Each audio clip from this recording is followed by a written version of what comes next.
The problem entrepreneurs have, the biggest problem they have is obscurity, right? Not enough people know who you are. That's why I focus on visibility, exposure, being seen, right? Be seen as an authority so that you can get more clients. Because the biggest problem you have is not enough people know who you are. You just don't have enough eyeballs on you. So what we're really doing is going from obscurity and getting to a place where we have omnipresence. And omnipresence is when you are seen everywhere. One of the biggest compliments that people can pay to me, I love it when people say, Sheryl, it feels like you're everywhere. Awesome. That's what I'm going for. And that's what you should be going for too. You want omnipresence. You want to have that feeling of being out there and being seen in a lot of different places. That's where authority comes into place. When you start to position yourself as an authority, as a leader, as a resource, in your industry, really great opportunities come your way. You get more exposure, you get more views, you get more reach. You ultimately get more leads, fans, followers, and clients. So I was talking about the live streaming and the difference between, live and recorded video. Ultimately, businesses need both in the end. But my philosophy on how to get there has actually changed as a result of COVID. And it was a bit of an epiphany, I think, for me last year. I was always focused on the recorded video first. And I can still teach it. And I certainly do to my private clients in certain cases, I teach their team or whatever to make the videos and how to produce them. I'm a self-taught editor myself. So I know that if I can do it, literally anybody can. But it is a skill set and takes time to develop because you have to be practiced at it. So my philosophy was really changed. I used to teach recorded, and then later on, I would teach people to go live. Now I'm realizing it's switched. People now need to go live first, and then we'll talk about the recorded stuff later. And that's a really big distinction to understand because of the world that we live in now and how things have changed. So, talking about being comfortable on camera, this is something that I hear so much when people say, I don't like being on video. Feeling comfortable on camera, is,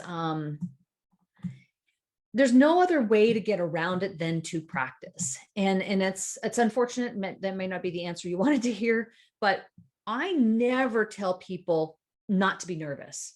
And when I was a designated trainer at the Weather Network, when I was teaching college, I used to teach journalism students about on-camera performance before they were set off into the world to become journalists. There were a lot people get nervous. And I remember when for the first night I went on national television, I thought I had ulcers. That's how nervous I was. But I never suggest to people that they squash or quell or try to deny the fact that there are nerves there. What's better to do is to just own it and say, you know what? I don't love this right now, and I'm feeling nervous and I am a little queasy, but I'm going to do it anyway. And I'm going to do it scared and I'm going to do it nervous. Why? Why would you put yourself through that? Because it's a means to an end. If you really want to grow your business, which y'all do, okay? If you really want to grow your business, then just own up to the fact that you feel nervous, own it, and be like, okay, I'm feeling nervous right now. Okay, next, let's do it anyway. Let's do it scared. Because if you let the fear take control, it will control you. It will stop you in your tracks. Only you can be the person who makes the decision to do it despite. So, there isn't a pill we can take to solve that. It really is about progress over perfection.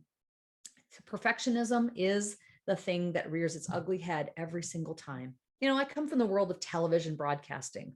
And let me tell you, there are some stresses there. There's a lot of pressure to look a certain way, to be a certain size. Listen, I was a size, there are clothes in my closet that will never, ever fit me again. I can't even believe I picked them up and it looks like doll clothes. That's how tiny I was. I didn't think I was tiny at that time, but I had put a lot of pressure on myself to be a certain size 2, some of these things. It's crazy. I'm never going to fit in a 2 again. Thankfully, I'm happy the way I am today. There's a lot of pressure and stress to try to be perfect. And broadcasting is rife with that. But it's really important to keep your head on straight as far as perfection is concerned, because that is not what we're going for here. This is not about perfection. It's about making progress. Always about progress.